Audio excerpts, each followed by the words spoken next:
अस्सलाम वालेकुम dear student. आज का हमारा टॉपिक है cardiovascular disorder.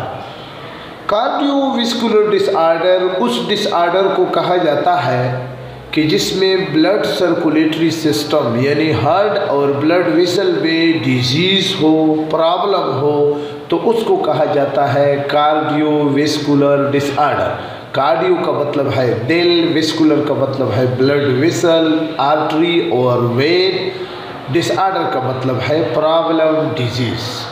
Dear student, class first year में कार्डियोवैस्कुलर डिसऑर्डर 6 है। एक है थ्रोम्बोसिस एंड एम्बोलिज्म, दूसरा है एथेरोस्क्लेरोसिस और आर्टेरियोस्क्लेरोसिस, तीसरा है कंजेनिटल हार्ट प्रॉब्लम, चौथा है साइनोसिस, पांचवा है हाइपरटेंशन अब्लिक हाइपोटेंशन और छठा है एंजेना पेक्टोरस। तो जी 1 बाय 1 आज हम इस पीरियड में सिर्फ 2 को डिस्कस करेंगे, बाकी दूसरी वीडियो में थ्रोम्बोसिस एंड एम्बोलिज्म। थ्रोम कहते हैं ब्लड क्लॉट को, प्लेटलेट को। जब ब्लड क्लॉट हो जाए वेसल्स में तो उसको हम कहते हैं थ्रोम्बोसिस। उस कंडीशन को फिर हम कहते हैं थ्रोम्बोसिस। नॉर्मली थ्रोम्बोसिस वेन में होता है, लेग वेन में अक्सर बेशतर थ्रोम्बोसिस होता है। एम्बोलिज्म, अब इस ब्लड क्लॉट यानी प्लेटलेट से अगर एक छोटा सा टुकड़ा ब्लड वेसल में ट्रेवलिंग करे और इस ट्रेवलिंग से ऑब्स्ट्रक्शन, ब्लड सर्कुलेशन में ऑब्स्ट्रक्शन हो तो उसको हम कहते हैं एम्बोलिज्म। काजेस,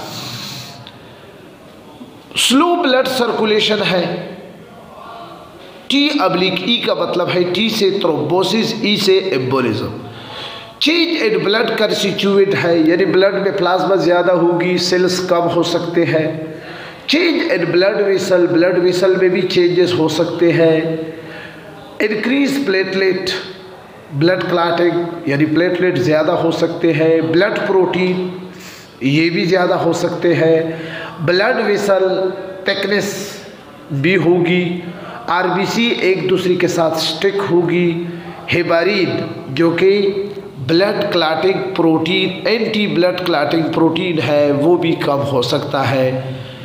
इंजरी की वजह से भी थ्रोम्बोसिस एम्बोलिज्म हो सकता है। सर्जरी की वजह से, ओवरवेट की वजह से, लॉन्ग टर्म बेड रेस्ट की वजह से, काफ़ी टाइम तक बैठे रहने की वजह से, और इसके अलावा एज भी थ्रोम्बोसिस की सबब हो सकती है। Sides, there are 3 side of thrombosis and embolism.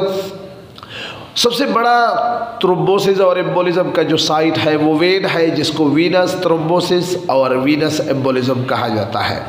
Artery में अगर थ्रोम्बोसिस हो तो उसको हम कहते हैं arterial thrombosis oblique arterial embolism.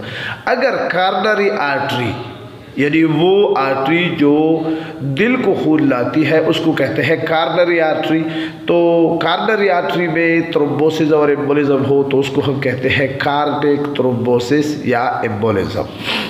जी, साइन एंड सिम्टम। थ्रोम्बोसिस के साइन और सिम्टम आपके सामने है। वो ब्लड वेसल जिसमें थ्रोम्बोसिस या एम्बोलिज्म हो तो वहाँ पर क्या होगी?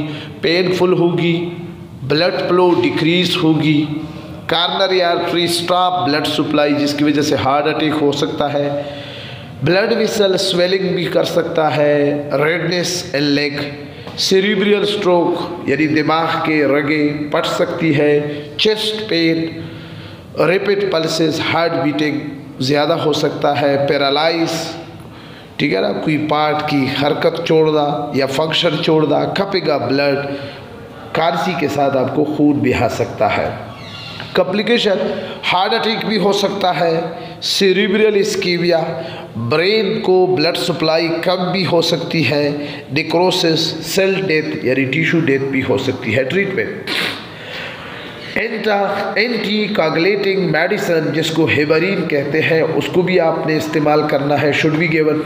Cardiac medicine in case of cardiac thrombosis, इसको भी आप इस्तेमाल कर सकते हैं। एंटी लिपिडेमिक मेडिसिन यानी वो मेडिसन जो लिपिड को कम कर देता है तो उसको हम कहते हैं एंटी लिपिडेमिक मेडिसन। अब इसके बाद क्या है, दूसरा डिसऑर्डर है एथेरोस्क्लेरोसिस।